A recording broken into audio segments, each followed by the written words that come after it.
Movie की शुरुआत में ईडन नाम का एक लड़का अपने अपार्टमेंट में सो रहा होता है। तभी अजीब आवाजों से उसकी नींद खुल जाती है। वो दरवाजे के होल से बाहर देखता है लेकिन कुछ नहीं दिखता। टीवी ऑन करने पर सिग्नल नहीं आता और स्क्रीन पर लगातार इमरजेंसी वार्निंग चल रही होती है। बाहर चीख पुकार सुनकर ईडन बालकनी में जाता है और देखता है कि लोग बौखला कर भाग रहे हैं। तभी एक हेलीकॉप्टर पास की बिल्डिंग से टकराकर क्रैश हो जाता है। नीचे एक बच्ची भीड़ में खोई होती है।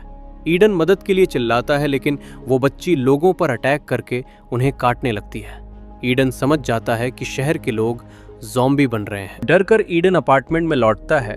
तभी एक आदमी अंदर घुस आता है जो उसका नेबर होता है। वो बताता है कि उसके दोस्त ज़ॉम्बी बन चुके हैं और उन्होंने उस पर अटैक किया था। वो कहता है कि मैं उनसे बचकर तुम्हारे घर में घुस गया। नेबर बाथरूम जाता है और ईडन उसकी गर्दन पर काटने का निशान देख लेता है, इसलिए वो सेफ्टी के लिए चाकू उठा लेता है। लौटने पर नेबर चाकू देखकर घबरा जाता है और कहता है मैं ज़ॉम्बी नहीं हूँ, लेकिन तभी उसकी आंखें रेड हो जाती हैं। ईडन उसे बाहर निकलने को कहता है और वो बाहर जाते ही ज़ॉम्बियों का शिकार बन जाता है। ईडन दरवाज़ा लॉक कर देता है और न्यूज़ में सुनता है कि वायरस पूरे शहर में फैल चुका है और सभी को घर में लॉक रहना है।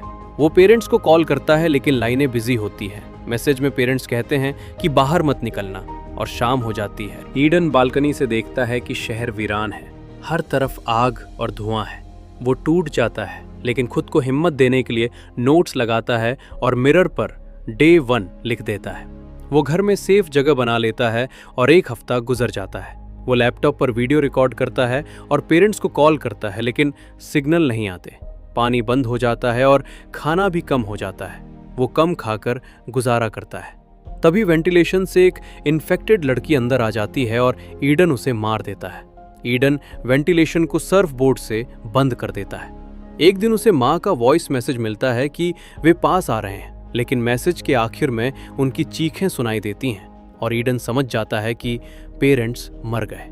वो टूट जाता है और बाहर भागने की कोशिश करता है पर हर जगह ज़ॉम्बी होते हैं। वो पड़ोसी को घायल देखता है और खुद पर हमला होते ही वापस अपार्टमेंट में घुसकर फ्रिज से दरवाज़ा ब्लॉक कर देता है।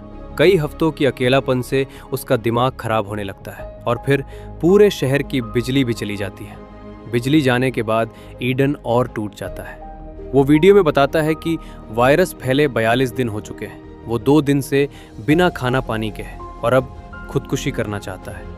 जैसे ही वो लटकने लगता है, उसे सामने की बिल्डिंग में एक लड़की दिखती है और उसे उम्मीद मिलती है। पैर स्लिप होता है लेकिन रस्सी टूट जाती है और वो बच जाता है। लड़की उसे देखकर पर्दा बंद कर देती है क्योंकि उसे ज़ॉम्बी समझती है।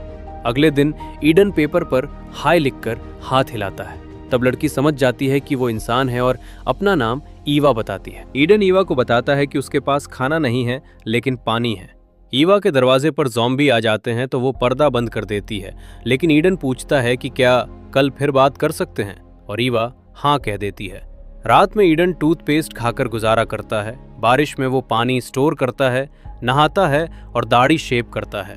अगले दिन वो रस्सी के जरिए ईवा को पानी की बोतल भेजता है, लेकिन आवाज़ सुनकर एक ज़ॉम्बी ऊपर चढ़ाता है। ईडन बोतल मारकर उसका ध्यान भटकाता है और फिर बेसबॉल बैट से उसे मार देता है। रात में भूख बढ़ने पर ईडन पड़ोसी के घर से खाना ढूंढने का प्लान बनाता है और बाहर पड़ोसी की लाश से चाबी मिलती है। तभी ज़ॉम्बियों की आवाज़ें आती हैं। ईडन भाग नहीं पाता, इसलिए लाश के साथ लेटकर मरने का नाटक करता है और ज़ॉम्बी चले जाते हैं। वो पड़ोसी के घर में जाता है, बेड पर एक मरी हुई लड़की देखता है और किचन से खाना व सामान बोरी में भर लेता। तभी एक ज़ॉम्बी हमला करता है। ईडन लैंप से गिराकर एक्स से मार देता है। बाहर ज़ॉम्बी देखकर वो चुपचाप अपने रूम में लौटता है और बॉडी चेक करता है। काटने का निशान नहीं होता। बैग में उसे 2 वॉकी टॉकी मिलती हैं और वो तय करता है कि एक ईवा को देगा। वो कपड़ों की रस्सी बनाकर नीचे उतरता है, लेकिन वहाँ भी बहुत ज़ॉम्बी होते हैं। ईडन ईवा की बालकनी में वॉकी टॉकी फेंक देता है और आवाज़ सुनकर ज़ॉम्बी उसका पीछा करते हैं। वो बालकनी पर छुप जाता है और अंधेरे में ज़ॉम्बी चले जाते हैं। अगले दिन ईवा वॉकी टॉकी पर बात करती है और दोनों बताते हैं कि वे कई दिनों से भूखे हैं। रात तक बातें होती हैं और ईवा सोने चली जाती है। भूख से परेशान ईडन वेंटिलेशन से बिल्डिंग एक्सप्लोर करता है। उसे एक इन्फेक्टेड की लाश मिलती है और डरते हुए आगे बढ़ता है। पड़ोसी के बाथरूम में खून का निशान मिलता है। पर्दा हटाने पर कोई नहीं होता। किचन में उसे काफी खाना मिल जाता है। ईडन ईवा को बताता है कि उसे खाना मिल गया। ईवा गुस्सा होती है कि बिना पूछे क्यों गया। ईडन कहता है सब सेफ है और ईवा उसके पास आना चाहती है, लेकिन ईडन मना करता है और कहता है मैं तुम्हें सेफली लाऊंगा। तभी दीवार के बड़े होल के पास उसे एक बूढ़ा आदमी मिलता है। बूढ़ा पूछता है तुम यहाँ क्या कर रहे हो और वॉकी टॉकी पर किससे बात कर रहे थे। ईडन झूठ बोलता है कि खुद को मोटिवेट कर रहा था। बूढ़ा उसे खाना देता है और ईडन भूख में बिना सोचे खा लेता है। फिर बूढ़ा बोतल मंगवाता है और मौका पाकर ईडन के सिर पर वार करके बेहोश कर देता है। होश आने पर ईडन खुद को एक बधी हुई इन्फेक्टेड औरत के सामने पाता है। बूढ़ा बताता है कि वो उसकी पत्नी है और वो उसे खोना नहीं चाहता। पत्नी 1 हफ्ते से भूखी है और आज ईडन उसका खाना बनेगा। वो ईडन को दवाई देता है ताकि दर्द ना हो, लेकिन ईडन इनकार करता है और कहता है अपनी पत्नी को आज़ादी दे दो। बूढ़ा धमकाता है और औजार लेने चला जाता है। ईडन खुद को छुड़ाकर दरवाजे के पीछे छुप जाता है और बूढ़े को पकड़कर उसकी पत्नी के पास धकेल देता है। पत्नी बूढ़े को काटने लगती है और ईडन दरवाजा बंद करके सामान लेकर निकल जाता है। तभी ईवा बताती है कि उसके अपार्टमेंट में इन्फेक्टेड घुस चुके हैं और ईडन उसे बचाने दौड़ता है। ईडन बालकनी पर पहुंचकर देखता है कि ईवा फंसी है। वो कपड़ों की रस्सी बनाकर नीचे उतरता है, लेकिन गिर जाता है और एक इन्फेक्टेड हमला करता है। ईडन शॉटगन से उसे मार देता है। गोली की आवाज सुनकर ढेर सारे ज़ॉम्बी आ जाते हैं। ईडन ईवा के अपार्टमेंट की तरफ दौड़ता है और ईवा कपड़ा लटकाती है। ईडन ऊपर चढ़ता है, लेकिन एक इन्फेक्टेड भी पीछे चढ़ता है। ईडन नीचे वाली बालकनी में रुककर कपड़ा काट देता है और ज़ॉम्बी गिरकर मर जाता है। ईवा कूदकर ईडन के पास आ जाती है और दोनों मिल जाते हैं। दोनों निकलने के लिए दरवाजा खोलकर पीछे छुपते हैं। कुछ इन्फेक्टेड अंदर घुसते हैं और वे मौका लेकर बाहर निकल जाते हैं। ईडन लॉक तोड़ देता है ताकि ज़ॉम्बी बाहर ना आ सके। रास्ते में एक ज़ॉम्बी ईडन पर अटैक करता है। फाइट के बाद ईवा उसे मार देती है।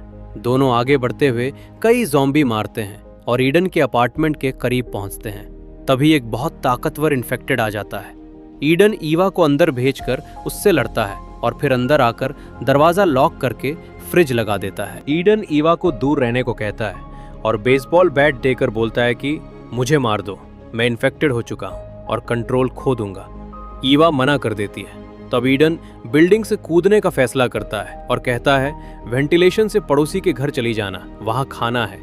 लेकिन कूदने से पहले वो बॉडी चेक करता है और काटने का निशान नहीं मिलता। दोनों खुश होकर गले लगते हैं और तय करते हैं कि अब साथ मिलकर इस बिल्डिंग में सरवाइव करेंगे जब तक वायरस खत्म नहीं हो जाता। फिल्म यहीं खत्म हो जाती है।